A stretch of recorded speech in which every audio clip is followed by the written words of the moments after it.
Are you ready to talk about bad French accents and sword fighting? My name is Autumn Armstrong, and today I'm here to talk to you about The Man in the Iron Mask. Now, if you haven't seen it, and I'm about to spoil some stuff for you, that's on you. Should have been seen this movie. Came out in 1998, and it's based loosely off of a book by Alexander Dumas, so probably, I don't know, at least 200-year-old story. Spoiler alerts. Loosely based off of one of the books in the Musketeer series by Alexander Dumas. I'm gonna try and say it. The Vicomte de Bragadoni. That's not how you say it, but this is how it's spelled. You could try and feel ashamed of yourself later. This movie is starring a very young Leonardo DiCaprio, fresh off the heels of the great movie Titanic. He's 24 in this movie, looking like a baby, and he's playing two roles, two completely different characters. The title character and the villain, basically, is him and the Four Musketeers. We got Scar as Aramis. We got John Malkovich as John Malkovich. We got Gerard Depardieu playing Porthos. I think he's the only French guy that's in this movie. They have a few French actresses, but for a French story, there's very little French people in this movie. And then finally we had Gabriel Byrne as D'Artagnan, which is honestly my favorite one to say, although I am constantly convinced that I'm saying it wrong. D'Artagnan? D'Artagnan. I think it's D'Artagnan. This story is based around the historical fact that when the French rioters destroyed Bastille, which is the French prison, they found records of a prisoner that had been jailed wearing an iron mask. That's a real fact. Now, I know what you're wondering. Why? Why France? Why would you do something like that? That seems like a lot. He's already in jail. Now you're covering his face? Who is that for? And also, this is not the modern ages where people's pictures would be plastered everywhere. So this was a well-known person they put in this mask, is what I'm trying to convey. So I really like what Alexander Dumas did with this. They're so smart, babe. This is a good way to go because it's believable. The very first scene is a shot of the Bastille, the prison. It looks very prison-like. Wouldn't want to be there. It's all gray. And irony, they go up the stairs, they show a jailer, and he knocks on the door, and he's like, hey, you dead yet? And then all you see is a jump scare, iron face. There's a lot of jump scares with the iron face, so you better learn to love it. I personally do not like the mouth area of the mask. It just looks rusted and worn. I'm not a fan. I don't like it. But I like this movie, so I continue to watch it. Then we get a title card telling us that it's Paris, 1662, and stuff is bad. People are just fighting each other in the street. It's rough. And then you just see D'Artagnan. He is the leader of the Musketeers, not the Four Musketeer leader. He's the leader of the King's Guard, which is kind of confusing, but you catch on because they wear different colors. I'm getting ahead of myself. Paris is looking bad. D'Artagnan rides through the people in his horse. He's on his way to meet up with Scar and Porthos. Scar is trying to pray, and Porthos is trying to get him to stop praying by introducing him to some ladies. There's some boob jokes. It was the late 90s. We can't expect too much from them. Even in a historical fiction movie, there will be titty jokes. There's also a fart joke in there, so, balance. D'Artagnan comes in, and he tells Scar that the king wants to meet with him now. Gotta go and meet with the king, sir. I should point out, Porthos wants to unalive himself from the first 5 minutes of this movie. He's just always talking about how life is so not worth living anymore. It's a lot, so prepare yourself. I mean, it's also played for laughs, which is very telling of the 90s. Anyways, then we meet John Malkovich and his son Raoul. John Malkovich is refusing to be anything but John Malkovich. He is not doing any sort of accent but his own. His son Raoul wants to get engaged to Christine, his girlfriend. Christine is all about him. Christine is in love with this boy, even though Raoul is not a wealthy man. He's just a soldier. But he wants to propose to this lady, and he's like, I'm gonna do it soon, John Malkovich daddy. We finally get to meet King Leo, and he is trying to pick out an outfit for this party that's coming up, and House is interrupting him, letting him know in a bad wig that the people are rioting and they're upset because they're hungry, man. You gotta feed them. And so the king is like, why are they hungry? Why don't they eat food? Why is it that they always portray French royals as mildly stupid? Like, oh, okay, they're hungry, they should eat. They should eat food. Okay. Anyways, are they that removed? I get the uprisings now.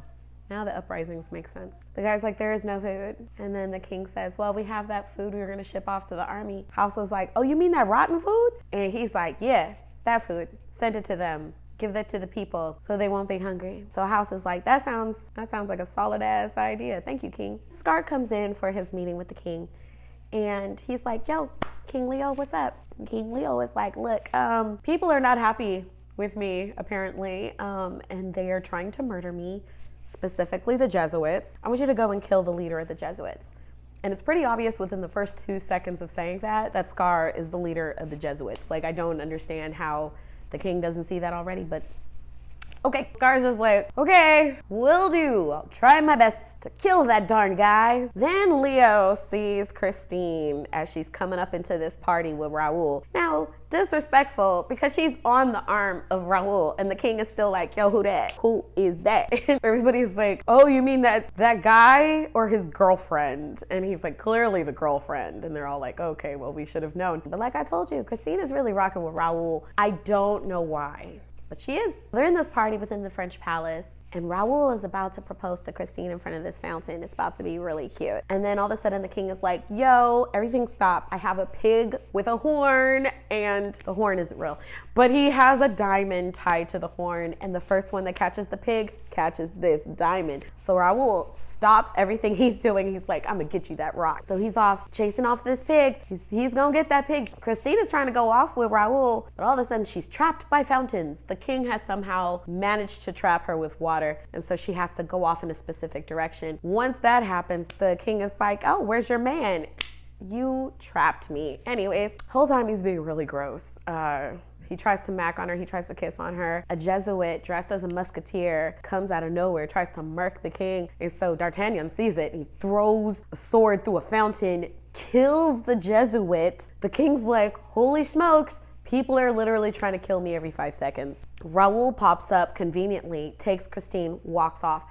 Almost immediately, King Leo is like, that man needs to go to war so I can focus on his girlfriend. Now, when I tell you my new sexual orientation is the people from this movie, I mean it, because everyone is beautiful. Everything they do is so passionate and baroque. I love it. Give me more. I meet the Queen Mother, who's crying beautifully in a chapel over something. We don't know what. A flower? There's a flower there waiting for her to cry over. It's kind of nice. And you could tell immediately that the Queen Mama is in love with D'Artagnan. They're just, but we must, but we mustn't, but we must, you know. Real French. She thanks him for saving her son, but she says it like, D'Artagnan, thank you very much for saving my son. I do appreciate it. She didn't mean it. But what she did mean is when she said, but you didn't get her, right? And you are not hurt? No, my lady. Okay, good, because I love you is really what she said with her eyes. Her beautiful, beautiful crying French eyes. Is she French? And then we see a shot of John Malkovich playing a violin. I didn't know how talented this man is. He could do anything. D'Artagnan comes in because he has to let him know that his son is going off to war and being sent to the front because the king said so. Raul beats him to it, comes in and is like, well, I didn't tell Christine we're engaged now because I will be dead soon, I think. D'Artagnan is like, I don't think that's why the king is sending you to the war. I don't think it has anything to do with Christine. John Malkovich is like, the king is a dog. Athos. A dog and a coward. And it's the most John Malkovich line I've ever heard in my life. But he's like, yo, you don't know what it's like to be a father. And he tells him some weird stuff about smelling his son's hair while he sleeps. D'Artagnan's just looking like, yeah, you're right. I have no idea what it's like to be a daddy. Oh, how nice it would be to be a daddy. Oh, to be a daddy. Who's that? He's someone's daddy. He is someone's daddy. Then we're back in front of the palace, and the French people are not happy. The French people are attacking the musketeers. They're throwing rotten food. It's going off. All of a sudden, D'Artagnan's like, nah, seal the gates. And he goes up and he tells the musketeers, don't shoot the actual people. I'm gonna go talk to the people. So he goes and he talks to the people, and he's like, yo, lend me your ears. And they throw more food at him, and he catches an apple on a sword, and he takes a bite, and he's like, nasty. This is gross. I see now. I see what is happening. I'm gonna talk to the king. And they just show this one redhead that's like, I knew D'Artagnan had it. I knew he had it. D'Artagnan always got it. Next we see King Leo banging some girl. Well, we don't see him banging a girl, but we hear him doing something gross with a girl. And then it pans to the bed and they're just like, oh, relax. They're so relaxed. And the girl's like, oh, you're right. You never know love till you know the love of a king. And Leo's just like, all right, well, I'm gonna go get a snack. And she's like, okay, yeah, I'll get some food sent up. And he's like, I like to eat by myself. And he just dips out, goes through a secret doorway. Forgot to mention, in the French palace, there are a bunch of secret passageways that you can access through random points in the wall. I always used to think how terrifying it might be to get actually stuck in one of those rooms, because how do you know where the secret entrances are? He goes down into the room and no, D'Artagnan is down there. And he's like, oh snap, why do you think you can just roll up on me like this? I'm the king, sir. D'Artagnan's like, yeah, whatever. This is not fatherly like of me at all, but I'm here to talk to you about the way you're conducting yourself as a king. I'm here to discuss with you how you're acting as a king, and I'm disappointed in you. He also kind of asks him not to send Raoul to the front. He's like, yo, that is my homeboy's son. Could you not? And the king is like, oh, these are all valid things, but I do really like Christine. So as soon as D'Artagnan leaves, he goes and he tells House, hey bro, can you kill the dude that told people that they should be eating rotten food?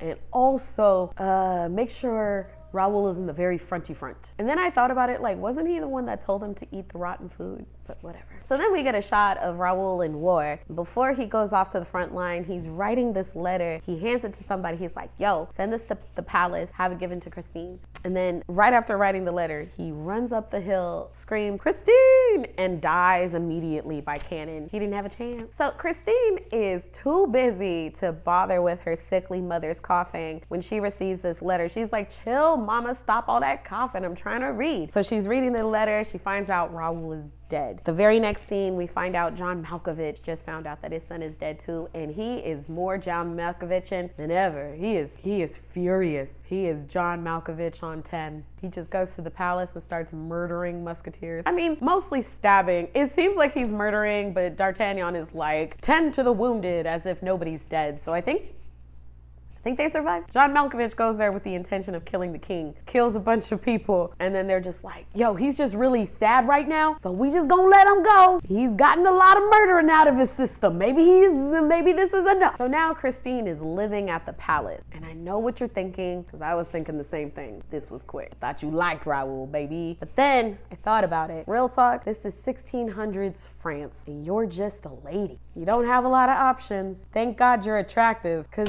that's your only currency at this time. So yeah, she explains to the king like, oh, king, I actually only came here because I am poor and my whole family is sick. And he's like, nah, boo, I got you. I already sent your mama and your sister to my country home. They're being looked at by the physician. He says they look like they gonna live. Christina's like, this was a good decision then. He also then kind of gaslights her and love bombs her. And he's like, yeah, you must be real sad, girl. We don't have to talk about nothing unless you want to. And then he follows her to her room and starts kissing her on the back of her neck. She looking mad uncomfortable at first. You also have to remember there's a huge power imbalance. He's the literal king of France. She's just some lady. And this is the 1600s. Even if she didn't want to do anything, you know, misogyny. So now the musketeers, all four of them, are meeting in a tomb, because that's where you meet when bad things are going down and you don't want anybody to know what you're talking about. Scarlett, the rest of the musketeers know that he is the leader of the Jesuit, and he's like, yo, we need to switch out this king. This king is terrible. Let's not have him anymore. All of them are on board except for D'Artagnan. D'Artagnan's the only one that's like, no, he can learn. He can learn. Let's teach him to be king. Let's help him. Everybody else is like, no. And John Malkovich is like, I am literally gonna murder you, D'Artagnan. And also fair, his son just died. He's probably mad hurt. So Scar is like, yo, D'Artagnan, are you the king's dad? Because you acting like you his dad. And D'Artagnan is like, no, what?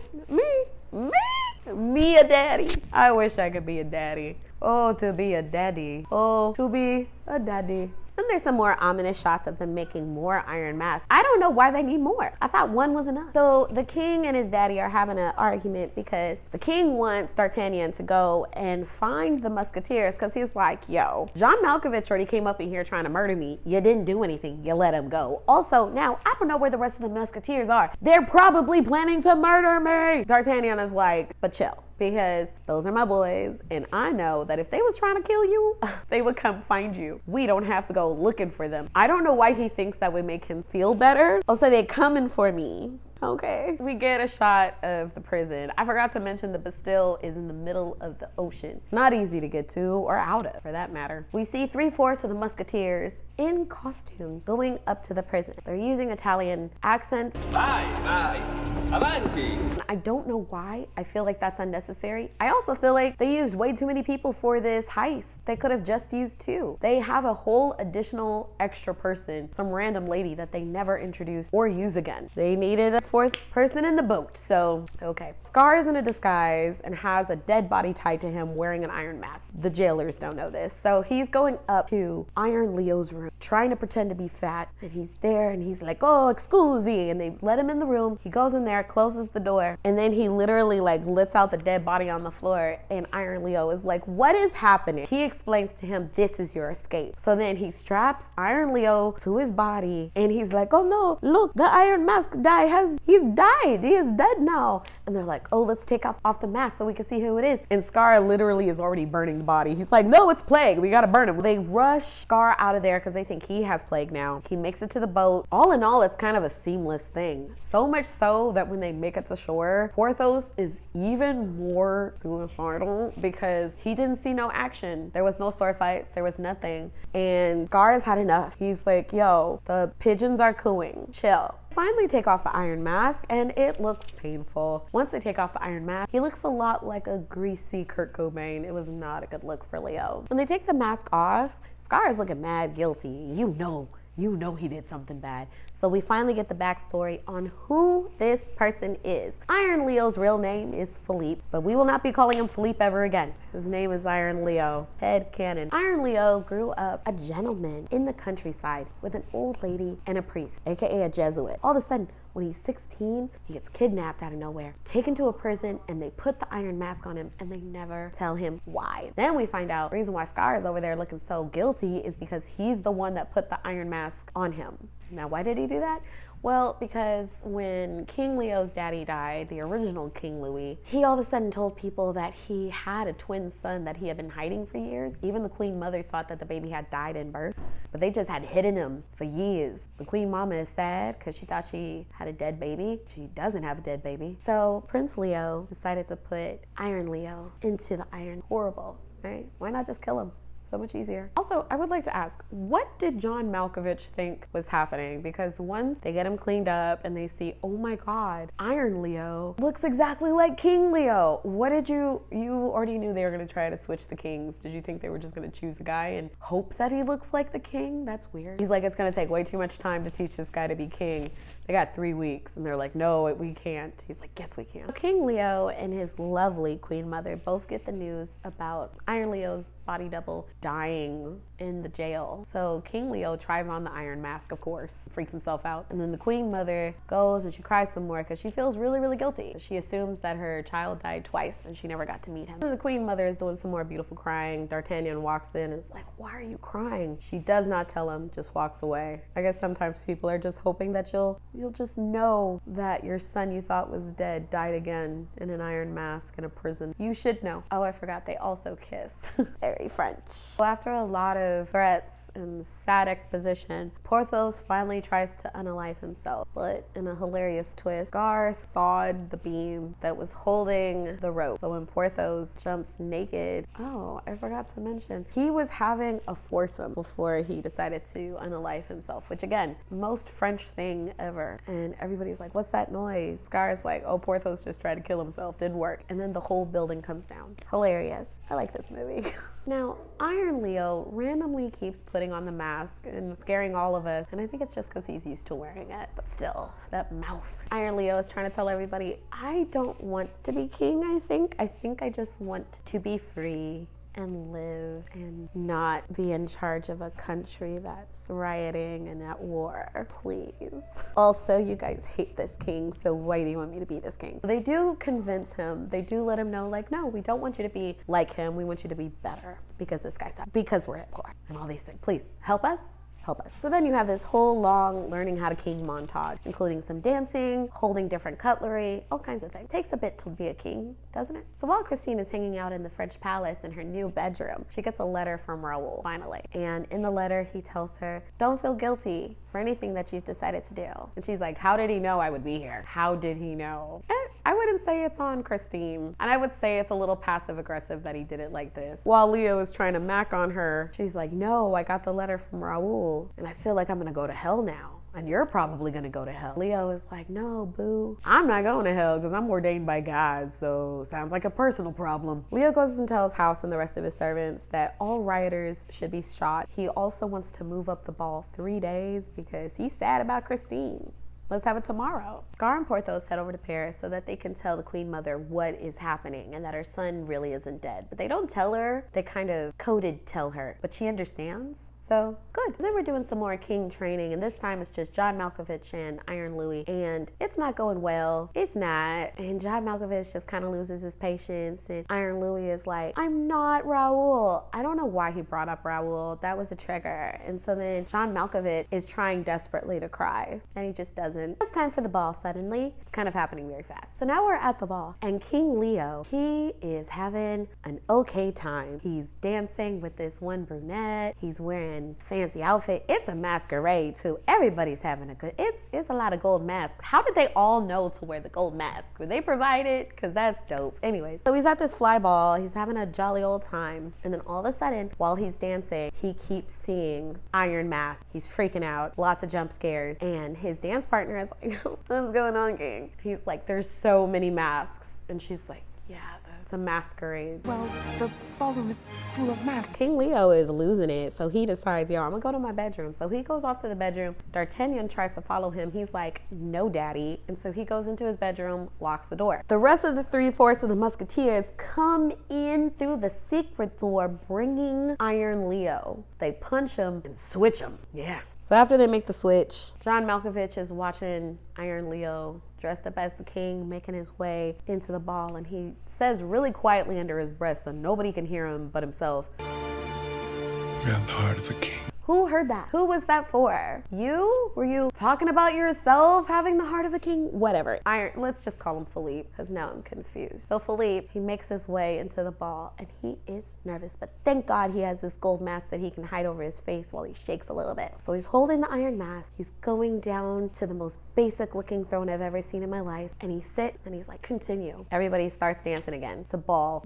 It's a literal ball. It's a good time. There's this scene where they're dancing, and this woman falls in front of him, and I just always remember thinking, this is the most inauthentic fall I have ever seen in my life. First, I don't like it because it's a larger lady. Why did the larger lady have to be the joke? It looked like she was running for the king, and then fell. Everybody at the ball is dumbfounded because the king actually tries to help her up. What? King Louis would have never helped anybody. Queen Mama's fine ass comes in looking all beautiful, and she sees Philippe first time in years. I swear this moment lives rent-free in my head. God bless the king and the queen mother. God bless the king and the queen mother. But there's this one specific one where this woman is just and I see it in my head. God bless the king and the queen mother. When D'Artagnan hears them cheering the king and the queen mother, he's like, how? He never passed me. Did he forget about the secret passageway? Anyway, so he goes back into the ball. He sees the king. He's like, interesting. And then all of a sudden, Christine runs in. She's like, murderer! You murdered Raoul! And somehow, Philippe recognizes Christine.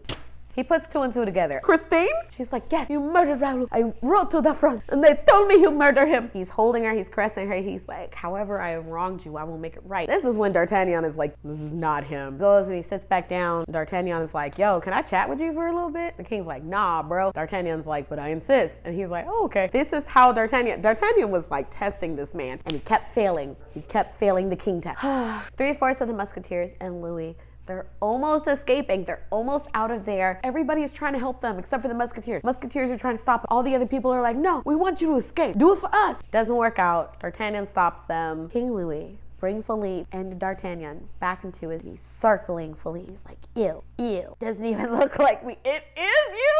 Shut up. And D'Artagnan is like, I didn't even know this guy existed. And Philippe is like, yeah, it's my brother. D'Artagnan's like, brother? I have two sons? And then the queen mama comes in and she's like, oh, Philippe. And Louis is like, you knew? And she's like, well, just now. Like, I just kind of found out today. Louis is like, your love never meant nothing to us, mother. And Philippe is like, you don't speak for me, baby. Mama, I do love you. And Philippe is like, well, you got to go back in the Iron Mask now. Sorry about it. Sorry. Like, I hate you. And Philippe is begging him. He's like, yo, kill me instead. Louis is like, Wear it until you love it. the acting in this scene. They show them putting Philippe back into the Iron Mask, and I won't lie, it was heartbreaking. Leo's voice was cracking and everything. It was hard to watch. It was not a good time. I didn't like it. Unfortunately, Christine unalives herself, has her own body swinging in front of the king's window. She engineered the crap out of that. D'Artagnan has had enough. He's finally stepping up as a father. He tells the 3/4 of the Musketeers where Philippe is being held. The 3/4 of the Musketeers decide to now put on their old uniforms. Now here's the problem. The old Musketeer uniform is a very specific uniform. There's only 4 people that have it, black and silver. Don't you think it would stand out? But whatever. So the 3/4 Musketeers sneak into the prison wearing their costumes. They're like, well, that was easy. And they're like, yeah,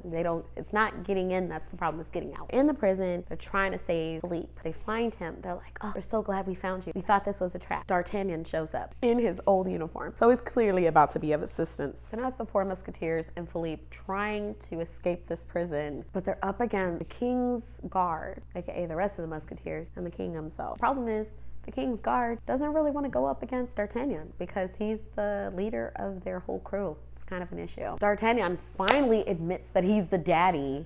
I could never give up my son. In a surprise twist that surprised nobody. We knew he was someone's father in this story. He was in love with the Queen Mother the whole time. It was a little obvious. The Musketeers charge the young Musketeer, and it throws off the young Musketeers so much that the king is telling them to shoot. They got the musket pointed, but they point them off to the side and close their eyes and shoot. No one gets shot somehow. The 4 Musketeers walk out of the smoke with Philippe looking bad as hell, and the king has had enough. So he grabs a knife and he goes and he tries to stab Philippe. But in the midst of that, D'Artagnan gets in the way and gets stabbed. They send the rest of the Musketeers out, except for this one Musketeer who was like D'Artagnan's best friend or whatever. He tells King Louis, all I ever wanted to be was that man. They switch Philippe and Louis again. Philippe is like, yo, put this man in a prison, give him a servant that's blind and mute. Don't listen to nothing he says, he's crazy. And then they're like, well, what about these old Musketeer guys? And he's like, these are my personal guard and Jewish friends. And they're like, okay. Next shot we get is D'Artagnan's funeral. And the 3/4 Musketeers are standing there with Philippe and Queen Mama. Everybody's in black. It's very French. Philippe turns and he asks John Malkovich, will you be my daddy? And John Malkovich says, duh. That's what happened. Oh, and then they said that king was the best king in French history. So here's my question. Is this a real story? My name has been, but still, my name's Autumn Armstrong. If you enjoyed this, I like to talk a lot. I like to talk about movies. If you have any suggestions on what movie I should be talking about next, put it down in the comments below. Like, comment, subscribe. Till next time, bye.